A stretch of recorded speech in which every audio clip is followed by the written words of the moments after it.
Hello everyone, welcome back to Parcham. इसके पहले हमने एमसीक्यू डिस्कस किए थे हमारी सेल पे और टिश्यूज़ पे। नहीं देखा है तो आपको परचम की प्लेलिस्ट में जाके वो दोनों वीडियो मिल जाएंगे, आप उसे देख लेंगे। ठीक है, तो आज हमारा जो तीसरा टॉपिक का डिस्कशन होने वाला है या हम एमसीक्यू डिस्कस कर रहे हैं वो है सर्कुलेटरी सिस्टम। मतलब हमारा जो परिसंचरण तंत्र है जिसका काम है हमारी बॉडी में ब्लड को सर्कुलेट करना। ठीक है, तो आज हम सर्कुलेटरी सिस्टम के बारे में बात करेंगे जिसमें हम अपने हार्ट से रिलेटेड जितने भी क्वेश्चन एग्जाम में बन सकते हैं उनको देखेंगे। ठीक है, हार्ट से रिलेटेड क्वेश्चन के अलावा हम देखेंगे कि कौन से एनिमल्स हैं जिनमें कितने कितने चैम्बर्स पाए जाते हैं, क्योंकि हमारे हार्ट में जैसे 4 चैम्बर हैं वैसे ही अलग अलग एनिमल के हार्ट्स में भी जो है वो अलग अलग चैम्बर्स पाए जाते हैं। तो वो सारा कुछ डिस्कशन हम करेंगे, तो वीडियो को लास्ट तक देखना है। लास्ट में एक क्वेश्चन होगा, क्वेश्चन ऑफ द डे, जिसका आंसर आप हमको कमेंट सेक्शन में दीजिएगा। ठीक है ना। थोड़ा सा क्वेश्चन मैंने टफ दिया है जिससे आप थोड़ा सा R&D करें, है ना, थोड़ा सा रिसर्च करें और उसके बाद आप मुझे आंसर करें। साथ ही साथ अगर आज की क्लास का PDF आपको चाहिए है तो आपको वेबसाइट पर मिल जाएगा, तो आप वहाँ से ले पाएंगे। सो हमारा टॉपिक ऑफ डिस्कशन क्या रहने वाला है? MCQ on circulatory system. ठीक है, ओके, चलो स्टार्ट करते हैं। पहला क्वेश्चन क्या है हमारे पास? The normal diastolic blood pressure in the normal healthy adult human is. अब देखिए, आप लोगों ने हमेशा सुना होगा, बुजुर्ग लोग, बूढ़े लोग कहते हैं यार आज तो ब्लड प्रेशर हाई हो गया है। आजकल तो ब्लड प्रेशर ऐसी कॉमन डिसीज़ बोल सकते हैं या कॉमन चीज़ है कि हर एक पर्सन को कभी लो ब्लड प्रेशर होता है, कभी हाई होता है। तो ये चीज़ है क्या, वो हम देख लेते हैं। ठीक है, तो यहाँ पे अगर पूछा जाए कि diastolic blood pressure normally healthy people के लिए कितना होना चाहिए, तो मैं आपको पहले आंसर कर देती हूँ। तो यहाँ पे डायस्टोलिक जो ब्लड प्रेशर है वो 80 mmHg होना चाहिए। अगर यहाँ पे डायस्टोलिक की जगह वर्ड लिखा होता सिस्टोलिक, तो सिस्टोलिक के केस में आपका आंसर आ जाता 120 mmHg।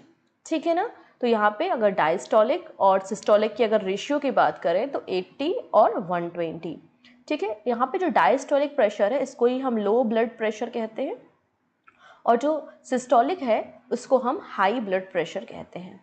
आपने सुना होगा लो और हाई, तो लो मतलब डायस्टोलिक और हाई मतलब सिस्टोलिक ब्लड प्रेशर। तो सही आंसर क्या हो जाएगा? Option A. ठीक है, चलो अब कुछ बातें यहाँ पे हम डिस्कस कर लेते हैं। तो हमारी बॉडी में बहुत सारी ब्लड वेसल्स हैं, आर्टरीज हैं, वेन्स हैं, जिनके अंदर ब्लड सर्कुलेट होता है, ब्लड फ्लो होता है। ब्लड अपने साथ ऑक्सीजन को भी कैरी करता है, इंपॉर्टेंट मिनरल और न्यूट्रिशंस को भी कैरी करता है और हमारी बॉडी के हर एक पार्ट तक पहुँचाने का काम करता है। अब आप लोगों ने कभी पाइप से वाटर को जाते हुए देखा होगा, तो वाटर जो है वो पाइप की बॉल पर क्या लगाता है? प्रेशर इम्पोज करता है, लगाता है ना। वैसे ही जो ब्लड फ्लो होता है तो हमारे ब्लड वेसल्स पे भी प्रेशर लगाता है, तो वही आपका ब्लड प्रेशर कहलाता है। समझ में आया? तो blood pressure is the pressure against the wall of the blood vessel produced by the discharge of blood into them. ठीक है, अब यहाँ पे सिस्टोलिक और डायस्टोलिक प्रेशर के बारे में हम बात कर रहे हैं। अच्छा, आप लोग ने वो स्पंज का टुकड़ा देखा होगा, स्पंज सुना होगा, देखा होगा। तो स्पंज को जैसे मान लेते हैं वो स्पंज गीला है, स्पंज को अगर आप दबाओगे तो क्या होगा? उससे जो पानी होगा, लिक्विड होगा, वो बाहर डिस्चार्ज हो जाएगा और जैसे ही आप उसे छोड़ोगे तो वापस से उसके अंदर पानी इंटर होना शुरू हो जाएगा। ऐसा होता है ना एक स्पंज के टुकड़े में। तो मैंने क्या कहा, जैसे ही हम इसे कॉन्ट्रैक्ट करेंगे, जैसे ही हम इसे कॉन्ट्रैक्ट करेंगे तो इसके अंदर का जो ब्लड है वो बाहर आएगा और जैसे ही ये वापस से एक्सपांड होगा तो इसके अंदर ब्लड फ्लो होगा। बात समझ में आई? तो सिस्टोलिक प्रेशर में क्या होता है, जब हमारा हार्ट जब कॉन्ट्रैक्ट होता है, तो कॉन्ट्रैक्ट जब होता है तो ब्लड बाहर की तरफ फ्लो होता है और जब ब्लड बाहर की तरफ फ्लो होता है तो उस समय हमारे ब्लड वेसल्स जो होती हैं उनमें प्रेशर ज़्यादा होता है, जिसे हम सिस्टोलिक प्रेशर कहते हैं, जो कि 120 mmHg कहलाता है। जब हमारा हार्ट एक्सपांड होता है तो ब्लड हार्ट के अंदर आएगा, तो फ्लो जो होता है ब्लड का वेसल्स में वो कम हो जाएगा, तो उस समय हम क्या बोलते हैं? इसे डायस्टोलिक प्रेशर कहते हैं, जो कि 80 mmHg होता है। सो आई होप आपको समझ में आया होगा कि सिस्टोलिक और डायस्टोलिक प्रेशर मतलब हाई और लो ब्लड प्रेशर क्या होते हैं। 80 और 120 याद रखेंगे। चलिए नेक्स्ट बात करते हैं। Blank is a blood disorder where the haemoglobin is defective. अब यहाँ पे बात हो रही है हीमोग्लोबिन के बारे में। हीमो मतलब होता है आयरन। मैं आपको एक चीज़ बताना चाहती हूँ कि हमारे ब्लड का कोई कलर नहीं होता। जो कलर अगर ब्लड का आपको रेड कलर के दिख रहा है तो वो हीमोग्लोबिन के कारण होता है, क्योंकि इसमें आयरन होता है। तो इसी आयरन के कारण हमारे ब्लड का कलर क्या होता है? रेड होता है। और ग्लोबिन प्रोटीन होता है। तो यही हीमोग्लोबिन जो है वो हमारी बॉडी में ऑक्सीजन को कैरी करने का काम करता है। हमारी बॉडी में ऑक्सीजन की सप्लाई करने का काम कौन करता है? हीमोग्लोबिन करता है। ठीक है। अगर ये हीमोग्लोबिन कम हो जाएगा तो बॉडी में ऑक्सीजन की सप्लाई कम होगी, जिससे आपको ब्रीथ करने में दिक्कत होगी, कोई भी फिजिकल एक्टिविटी करने में दिक्कत होगी, है ना। और हीमोग्लोबिन की जब कमी हो जाती है तो उसको हम एक डिसीज़ बोलते हैं जिसका नाम होता है एनीमिया। सुना होगा आपने, बोलता है हीमोग्लोबिन कम हो गया, ऐसी बातें करते हैं। जनरली फीमेल्स जो होती हैं उनकी बॉडी में हीमोग्लोबिन कम ही पाया जाता है। तो हीमोग्लोबिन की कमी से क्या होती है, डिफिशियंसी से एनीमिया होता है। ठीक है। अब जो हमारी आरबीसीज होती हैं, red blood cell, generally round shape की या ओवल शेप की होती हैं। अगर इनका शेप चेंज हो जाए, इनमें कुछ डिफेक्शन आ जाए, डिफेक्ट हो जाए, क्रीसेंट हो जाए या फिर कुछ अलग सा शेप बना ले, आधा चंद्रमा जैसा शेप बना ले, तो उसको हम सिकल सेल एनीमिया के नाम से जानते हैं। जनरली अफ्रीकन नेशंस में आपको ये डिसीज़ ज़्यादा देखने को मिलेगी। तो सिकल सेल एनीमिया से हम बोलेंगे। ऑप्शन नंबर 4 बिल्कुल सही हो जाएगा। तो sickle cell anaemia is a blood disorder when the haemoglobin is defective. Normally normal blood cell में ऐसा आपको देखने को मिलेगी रेड ब्लड सेल, लेकिन सिकल सेल एनीमिया में आपको कुछ इस तरीके से आपकी ब्लड सेल्स दिखाई देंगी। तो इसे हम सिकल सेल एनीमिया के नाम से जानते हैं। ठीक है। In the case of the sickle cell anaemia the haemoglobin acquire the shape of sickle. ठीक है। तो जो कि ऑक्सीजन को कैरी नहीं कर पाता, तो ऑक्सीजन की कमी बॉडी में होने लगती है। नेक्स्ट है which of the following 2 words item mean the same thing. तो यहाँ पे बात हो रही है। अब यहाँ पे बोला है ब्लड कैंसर और यहाँ लिखा है हीमोग्लोबिन। मैंने आपको अभी बताया हीमोग्लोबिन से कमी से आपको एनीमिया होगा, लेकिन ब्लड कैंसर तो जब हमारी WBC जो होती है ना, वाइट ब्लड सेल, तो जब WBC की क्वांटिटी बहुत ज़्यादा बढ़ जाती है हमारी बॉडी में तो उसे हम ब्लड कैंसर भी कहते हैं, जैसे हम ल्यूकेमिया कहते हैं। तो ब्लड कैंसर और ये तो मैच नहीं कर रहे हैं। अगला देखते हैं पेसमेकर एंड ऐसे नोट। तो देखिएगा आपको हमारे हार्ट में एक पल्स रेट सुनाई देती होंगी, हार्ट बीट, धक धक धक धक सुना होगा किसी की, तो हार्ट बीट सुनी होगी। ठीक है। तो यहाँ पे जब हार्ट बीट की अगर हम बात कर रहे हैं तो उसके लिए electrical impulse, electrical signals generate होते हैं। तो ये इलेक्ट्रिकल सिग्नल्स को जनरेट करने का काम हमारा ऐसे नोड करता है, और इसी ऐसे नोड को हम नेचुरल पेसमेकर कहते हैं। ठीक है ना, नेचुरल पेसमेकर इसे कहते हैं हम। तो पेसमेकर का काम होता है इलेक्ट्रिकल इम्पल्स को जनरेट करना। तो सेकंड नंबर का जो पेयर है वो बिल्कुल सही है। ऐसे नोड और पेसमेकर एक ही चीज़ होती है। तो ऑप्शन नंबर 2 बिल्कुल सही हो जाएगा यहाँ पर। क्लियर हुआ। ऐसे नोड को हम साइनस नोड भी कहते हैं, जो कि हार्ट का एक नेचुरल पेसमेकर होता है, जो कि हमारी राइट एट्रियम, अभी हम डायग्राम में समझते हैं कि राइट एट्रियम के टॉप पर जो है वो आपको ऐसे नोड देखने को मिलेगा। ठीक है। और जो कि इलेक्ट्रिकल इम्पल्स को जनरेट करने का काम करेगा। यहाँ पे देखिए हमारा जो हार्ट है, जैसा आप लोग बनाते हैं या आपने जैसा सोचा होगा, है ना, बनाते हो ना, वैसा हार्ट नहीं होता। हार्ट कुछ इस तरीके से दिखाई देता है। तो हार्ट में 4 चैम्बर होते हैं, चैम्बर 1, चैम्बर 2, चैम्बर 3 और चैम्बर नंबर 4। अभी चैम्बर नंबर 1 और चैम्बर नंबर 3, ऊपर के 2 चैम्बर जो है उन्हें एट्रियम कहा जाता है। ठीक है। अगर हिंदी में बात करें तो इन्हें हम हिंदी में आलिंद कहते हैं। ठीक है। और जो चैम्बर नंबर 2 और चैम्बर नंबर 4 दिख रहे हैं इन्हें वेंट्रिकल कहते हैं, या फिर हमको इनको जो है वो निलय भी कहते हैं हिंदी में। ठीक है। तो हमारे हार्ट में 2 एट्रियम और 2 वेंट्रिकल होते हैं।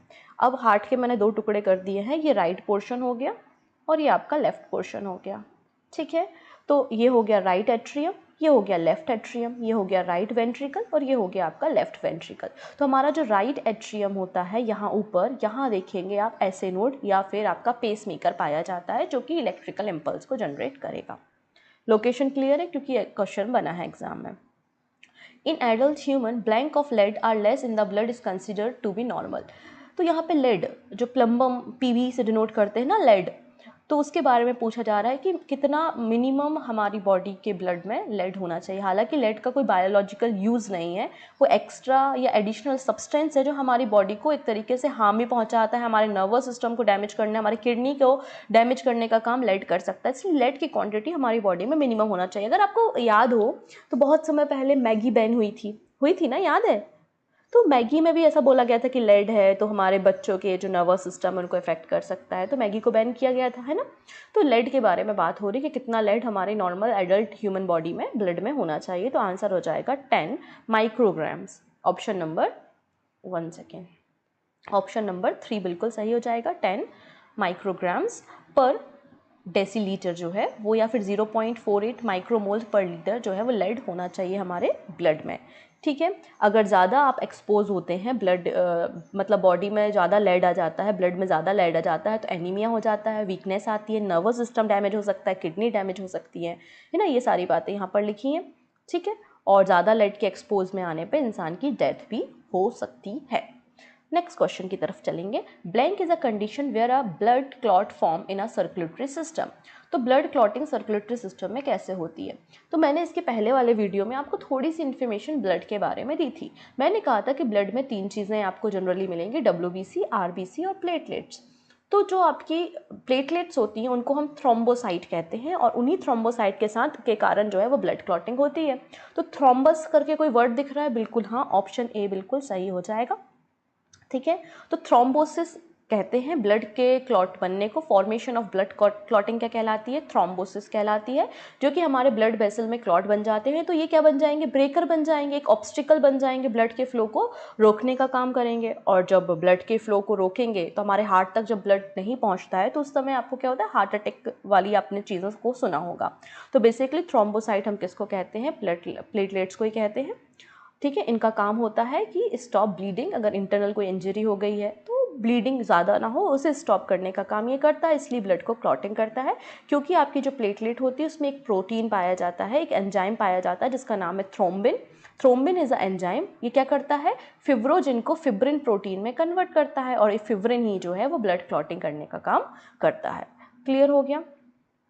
ठीक है। अगर किसी व्यक्ति की बॉडी में लो अमाउंट ऑफ प्लेटलेट्स होती है, हालांकि जब डेंगू वाला केस होता है ना तो डेंगू के केस में भी जो है, जिसे डेंगू भी बोलते हैं, तो उसमें आपकी प्लेटलेट्स कम हो जाती हैं। तो उस केस में जब लो अमाउंट ऑफ प्लेटलेट्स बचती हैं बॉडी में तो उसको हम थ्रोम्बोसाइटोपेनिया के नाम से जानते हैं। ठीक है। ये कुछ एक्स्ट्रा इन्फॉर्मेशन थी। नेक्स्ट बात करते हैं, human use haemoglobin to carry oxygen in their blood. अभी हमने देखा था कि हमारी बॉडी में ब्लड में ऑक्सीजन कैसे सर्कुलेट होती है, तो हीमोग्लोबिन के कारण हमारी बॉडी में हीमोग्लोबिन के कारण ऑक्सीजन सर्कुलेट होती है और इसी के कारण हमारे ब्लड का कलर क्या होता है? रेड कलर का होता है। लेकिन यहाँ पे कुछ आपने एनिमल्स देखे होंगे, मोलस्क वगैरह, या फिर आपने कुछ ऑर्थोपोडा को भी देखा होगा जो कि ब्लू कलर का उनका सर्कुलेटरी सिस्टम होता है। तो उनमें ऑक्सीजन को कैरी करने का काम ब्लड में कौन करता है, वो चीज़ पूछी है।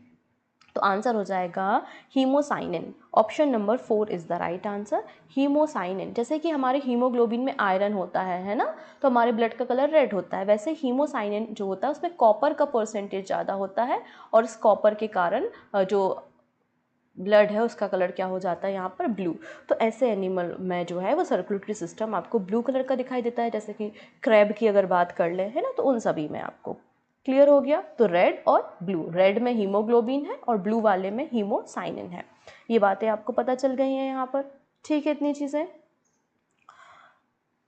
ठीक है। Haemocyanin are the copper containing respiratory pigments found in a many mollusc and the arthropoda. They are colourless when deoxygenated but turn blue on oxygenation.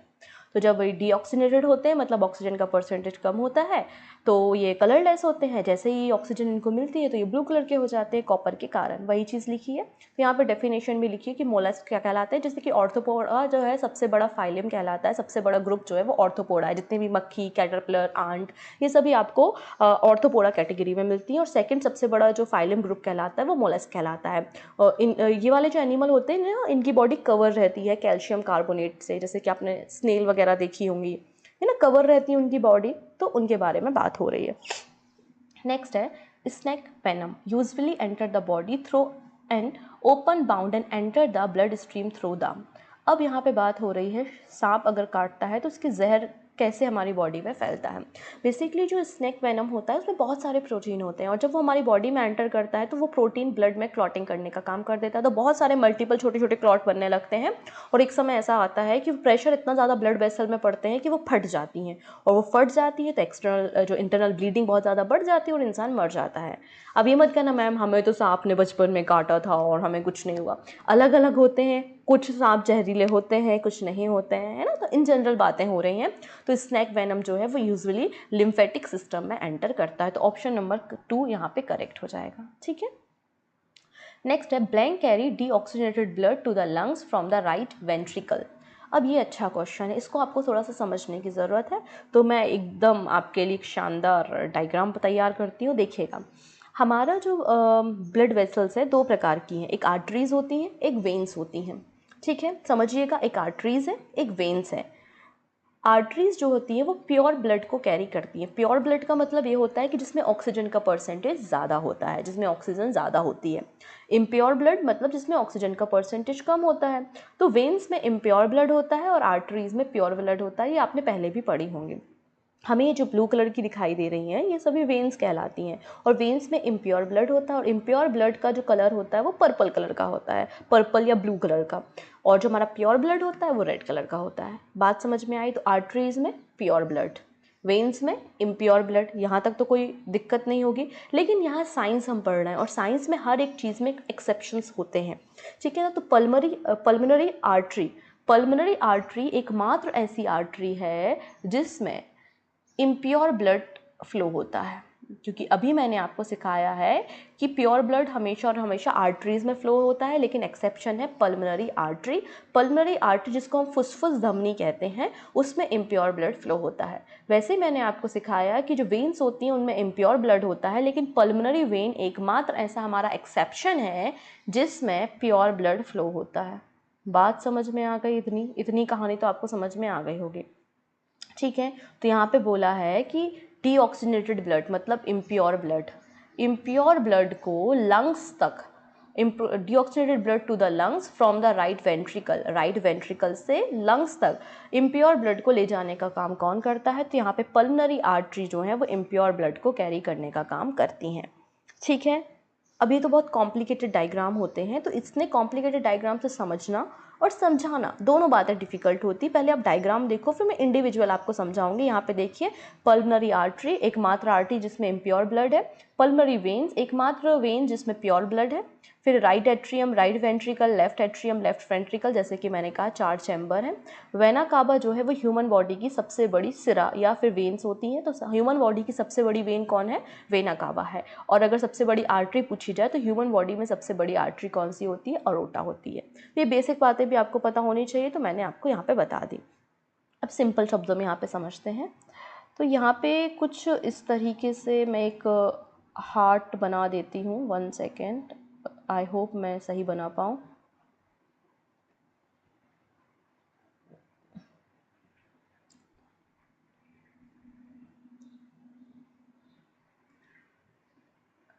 मान लेते हैं ये थोड़ी देर के लिए, मान लो ना, कोई दिक्कत नहीं है। हार्ट है, मान लो थोड़ी देर के लिए, कोई समस्या नहीं है।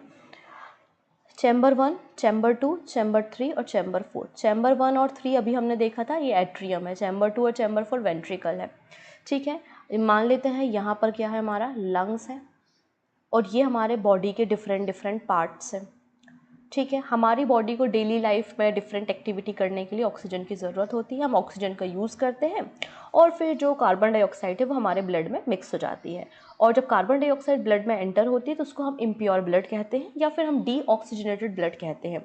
तो बॉडी से डीऑक्सीजनेटेड ब्लड को चैम्बर नंबर 1 पे ले जाने का काम कौन करती है? वेना कावा करती है, जो कि हमारी बॉडी की सबसे बड़ी वेन है।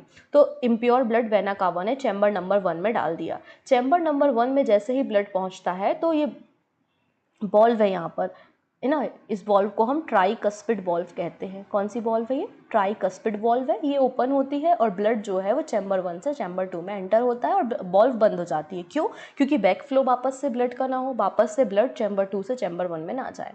अब चैम्बर 2 से जो है इम्प्योर ब्लड है, ये इम्प्योर ब्लड जो है पल्मोनरी आर्टरी से लंग्स तक जाता है। पल्मोनरी आर्टरी, कौन सी आर्टरी? पल्मोनरी आर्टरी से जो हमारा इम्प्योर ब्लड है वो लंग्स के पास जाएगा। तो लंग्स में हम आप रेस्पिरेशन करते हो, आपने कार्बन डाइऑक्साइड को छोड़ा और ऑक्सीजन को अंदर लिया, तो यही ऑक्सीजन लंग्स की हेल्प से हमारे ब्लड में एंटर हो जाती है और ब्लड कैसा हो जाता है? प्योर हो जाता है या ऑक्सीजनेटेड हो जाता है। अब ये प्योर ब्लड चैम्बर नंबर 3 में जाएगा और चैम्बर नंबर 3 में पल्मोनरी जो वेन होती है वो चैम्बर नंबर 3 में लंग से ले जाती है हमारे ब्लड को। जैसे ही चैम्बर नंबर 3 फिल होगा, यहाँ पर भी एक बॉल्व होती है जिसको हम बाइकस्पिड बॉल्व कहते हैं और ये बाइकस्पिड बॉल्व जो है वो ओपन होगी, ब्लड जो है प्योर ब्लड वो चैम्बर 4 में आएगा और वापस से बॉल्व बंद हो जाएगी जिससे बैक फ्लो ना हो और चैम्बर 4 से जो प्योर ब्लड है वो हमारी बॉडी के डिफरेंट पार्ट तक पहुँच जाएगा। और सबसे बड़ी आर्टरी जो है ना अरोटा, वो इस प्योर ब्लड को ले जाने का काम करती है। तो क्वेश्चन कई तरीके से पूछे जा सकते हैं। पहला क्वेश्चन बनेगा कि बॉडी से इम्प्योर ब्लड को हार्ट तक लाने का काम कौन करता है। तो बॉडी से इम्प्योर ब्लड को हार्ट तक लाने का काम हमारी सबसे बड़ी वेन वेना कावा करती है। बात समझ में आई। दूसरा क्वेश्चन बनेगा कि इम्प्योर ब्लड को हार्ट से लंग तक ले जाने का काम कौन करता है। तो इम्प्योर ब्लड को हार्ट से लंग्स तक ले जाने का काम पल्मोनरी आर्टरी करती है।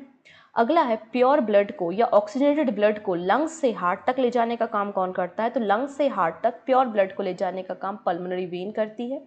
प्योर ब्लड को हार्ट से बॉडी के डिफरेंट पार्ट तक पहुंचाने का काम कौन करता है। तो हमारी बॉडी की सबसे बड़ी आर्टरी अरोटा करती है। तो इस तरीके से देखो आपने 4 क्वेश्चन यहाँ पे सॉल्व किए, ठीक है। तो ये 4 क्वेश्चन यहाँ पे बन जाते हैं, तो इसको आपको याद रखना है, ठीक है। अब बोल रहा है अगले क्वेश्चन में, an individual blood is classified as blank if an inherited protein is found on the surface of the blood cell. अब आपने देखा होगा कि ये जो ब्लड होता है उसमें एक एंटीजन और एक एंटीबॉडी होती है, ऐसा आपने सुना होगा। आप लोगों ने अलग अलग व्यक्तियों के ब्लड ग्रुप भी देखे होंगे, किसी का O पॉजिटिव है तो किसी का O नेगेटिव है, किसी का AB पॉजिटिव है तो किसी का AB नेगेटिव है।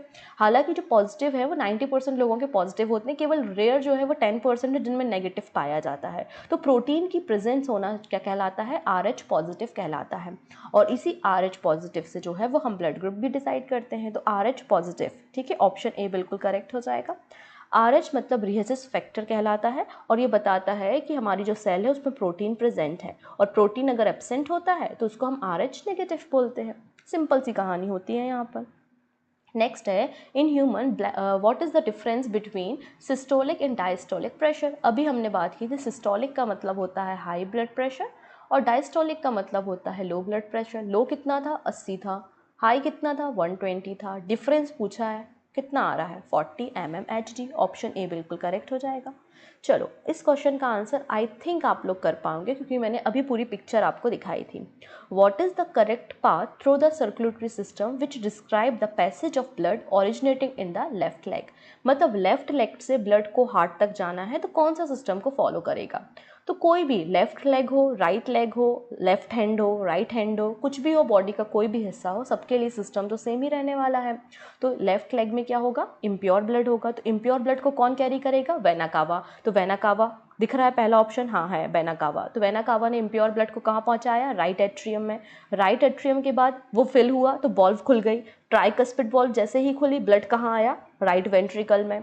राइट वेंट्रिकल से पल्मोनरी आर्टरी जो है वो इम्प्योर ब्लड को कहाँ ले गई, लंग्स में। लंग्स के बाद हमारा ब्लड कैसा हो गया, प्योर। और प्योर ब्लड जो है वो लंग्स से हार्ट में आया, कैसे आया, लेफ्ट एट्रियम में आया, पल्मोनरी वेन लेके आई। और फिर लेफ्ट एट्रियम से ब्लड कहाँ चला गया, लेफ्ट वेंट्रिकल में चला गया। और लेफ्ट वेंट्रिकल के बाद अरोटा जो है वो बॉडी में प्योर ब्लड को सर्कुलेट कर देगी। तो जो कहानी मैंने आपको सिखाई थी वही कहानी यहाँ पे पूछी थी। तो ऑप्शन 4 करेक्ट हो जाएगा।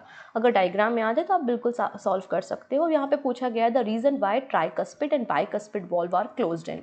तो क्यों ये वॉल्व ओपन और क्लोज होती है, तो अभी मैंने रीजन बताया था कि बैक फ्लो ब्लड का ना हो सके। तो ऑप्शन कौन सा सही दिख रहा है, डी सही दिख रहा है, तो डी को करेक्ट कर देते हैं। नेक्स्ट है the reason why the SA node is the natural pacemaker. ऐसे नोड को नेचुरल पेसमेकर क्यों कहा जाता है, क्योंकि पेसमेकर एक इलेक्ट्रॉनिक डिवाइस होता है जो इलेक्ट्रिकल इम्पल्स को जनरेट करता है। तो हमारे राइट एट्रियम में भी ऐसे नोड पाया जाता है जो इलेक्ट्रिकल इम्पल्स को जनरेट करता है, इसलिए हम इसे नेचुरल पेसमेकर कहते हैं। तो generate the highest number of action potential in conducting system. Option D बिल्कुल सही हो जाएगा। क्लियर हो गई थी चीज़ें, ठीक है। जो मैंने बताया वही चीज़ें यहाँ पर मेंशन्ड है। अब बोला है कि ट्राइकस्पिड वॉल्व कहाँ पर होती है। तो अभी अभी हमने यहाँ पर जो है एक छोटा शानदार सा डायग्राम देखा था। तो इस डायग्राम पे अगर वापस से चर्चा करते हैं तो ये जो डायग्राम है, मान लेते हैं ये यहाँ पर बॉल्व होती है, एक बॉल्व यहाँ होती है, दूसरी बॉल्व यहाँ होती है।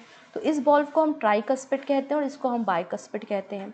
तो यहाँ पे जो राइट एट्रियम और राइट वेंट्रिकल के बीच में ट्राइकस्पिड बॉल्व होती है और लेफ्ट वेंट्रिकल और लेफ्ट एट्रियम के बीच में बाइकस्पिड बॉल्व होती है। तो सही आंसर क्या हो जाएगा, मिल रहा है क्या, ऑप्शन डी, राइट एट्रियम और राइट वेंट्रिकल के बीच में ट्राइकस्पिड बॉल्व होती है। ठीक है ना, लिखा हुआ है कि क्या करती हैं। ट्राइकस्पिड बॉल्व में 3 मसल्स होते हैं जिनको कप्स कहा जाता है ना। बाइकस्पिड बॉल्व जो है वो गार्ड करती है opening between the left atrium and left ventricle. तो जो बातें हैं वो लिखी हैं।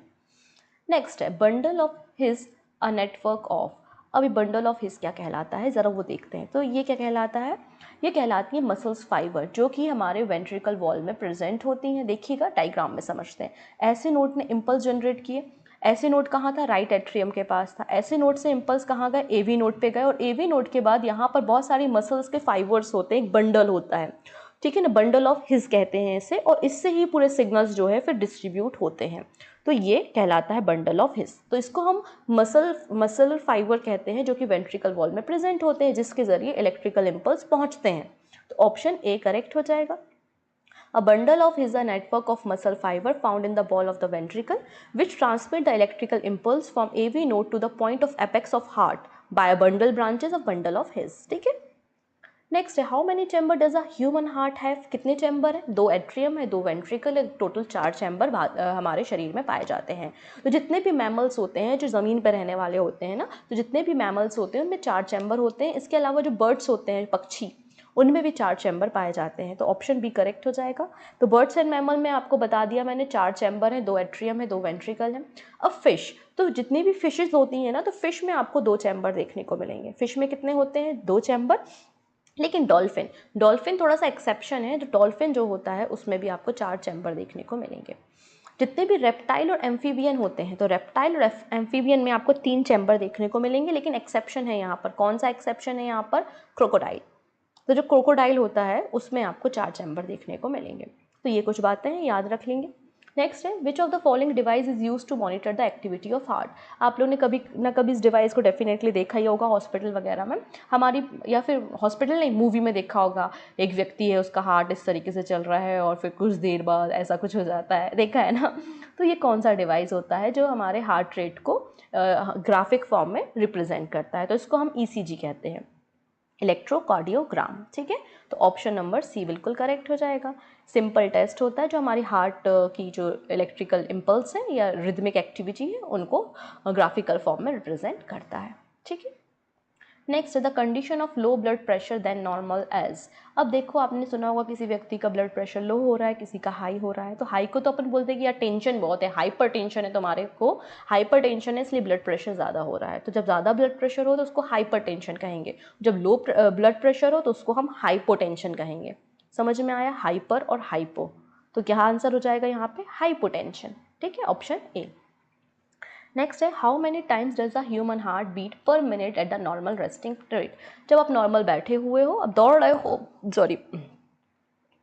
रहे हो या भाग रहे हो तो कहानी अलग होती है। लेकिन अगर आप नॉर्मल बैठे हुए हो तो उस केस में आपका normal resting rate, heart rate क्या होता है, तो 60 to 100 जो है वो BPM कहलाता है। ऑप्शन ए बिल्कुल सही हो जाएगा। ठीक है ना। नेक्स्ट है, red blood cell are also known as. तो रेड ब्लड सेल को क्या कहते हैं, तो रेड ब्लड सेल मतलब RBC को हम इरिथ्रोसाइट कहते हैं, जबकि WBC को हम ल्यूकोसाइट कहते हैं और प्लेटलेट्स को हम थ्रोम्बोसाइट कहते हैं। तो ऑप्शन ए बिल्कुल करेक्ट हो जाएगा यहाँ पर। This is the question of the day, जिसका आंसर आपको सर्च करना है। ठीक है। यहाँ पे प्रेशर की बात नहीं कर रहा, बिल्कुल कंफ्यूज मत होना। अभी मैंने बताया था कि लो ब्लड प्रेशर को आपने क्या कहा था, हाइपोटेंशन कहा था। हाई ब्लड प्रेशर को आपने हाइपरटेंशन कहा था। लेकिन यहाँ पे बात हो रही है कि लोअर द हार्ट बीट, मतलब किसी व्यक्ति की हार्ट बीट जो है वो 60 बीट पर मिनट से कम है। क्योंकि मैंने बताया नॉर्मली 60 to 100 होनी चाहिए, 60 से कम है, लोअर यहाँ पे हार्ट बीट है। तो उस कंडीशन को आप यहाँ पे क्या कहोगे, सर्च करो, आंसर करो, पता है तो डायरेक्ट आंसर करो, सही आंसर भी आपको मैं कमेंट में दे दूंगी। ठीक है। So thank you so much. हम मिलेंगे ऐसे ही अपने कुछ नए MCQ के साथ अपने अगले टॉपिक में। तब तक take care and bye bye.